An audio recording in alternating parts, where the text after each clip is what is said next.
ئیمان هێنان شتێکی معریفی نییە کتێبە بخوێنیتەوە بڵێ بڕوان پێکرد و قەناعەتم پێکرد. ئیمان هێنان شتێکی تەفاعولی ڕۆژانەیە، ئەبێت تۆ لەگەڵ ئەم دینە ئاوا ڕەفتارکەی بۆی بە پلەکانی ئیمانە سەرکەوی.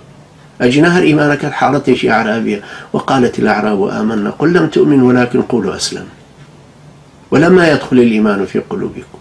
ئێوە بەسەرزارێکی ئەڵێن ئێمە ئیمانمان هێناوە. ئەی کوا ئیشی ڕۆژانەتان کامەی ئەو ڕەنجەی کە ئەیدەن بۆ ئیسلامەتیەکە؟ ئەدەی بزانە تۆ یەک لەسەر سەتی ئەو ڕەنجەی کە بۆ دنیات یەدەی بۆ دینەکەت یەدەی. ئێمە گەر هەر یەکەمان لە سەتا دەی ڕەنجی ڕۆژانەمان بۆ دینەکەمان بۆە حاڵمان بۆ حاڵە زەلیلی و نەشستی و پەرتەوازەیە ناگەشت.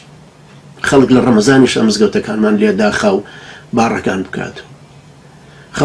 خەڵوەتگای مسلمانان لە دە ڕۆژی ئەخیری ڕەمەزانە لە مسلمانان داخەونە هێڵە خەڵک بچنە ئەعتیکافەوە، بەڵام لەولاوە بڕوە شوێنی سەماکردن و شوێنی ئارە خواردنەوە و شوێنی گۆرانی بێژ بکاتەوە بۆی ئەو عالەمەی پێوە مەشغوڵکە. لەم لاو ڕێگای ئامۆژگارە دینیەکان بگرە لە مەلاکان و داعی و کەسەکان، لەولاو بڕوە بە مسلسلاتی سەخیفەوە خەڵک مەشغوڵکە. ئەمە هەمووی کەوتنە ئەم گوناحانەوەیە، کەوتنە ئەمانەوەی بۆیە خۆی پەروەردگارە فەرمێ يظنون بالله غير الحق ظن الجاهلية. ئەمە گومانی جاهلی پێویستە ئینسانی مسلمان خۆی لێ بەدوور بکرێت. هەروە خوای گەورە فەرمێ وما يتبع أكثرهم إلا ظنا إن الظن لا يغني من الحق شيئا إن الله عليم بما يفعلون. واتە زۆرینەیان هەر شوێنی گومانی نابەجێ کەوتون. گومانی نابەجێش لە هیچ شتێکە شوێنی حەق ناگرێتەوە، نابێ بە بەدیلی هیچ لایەنێکی حەق.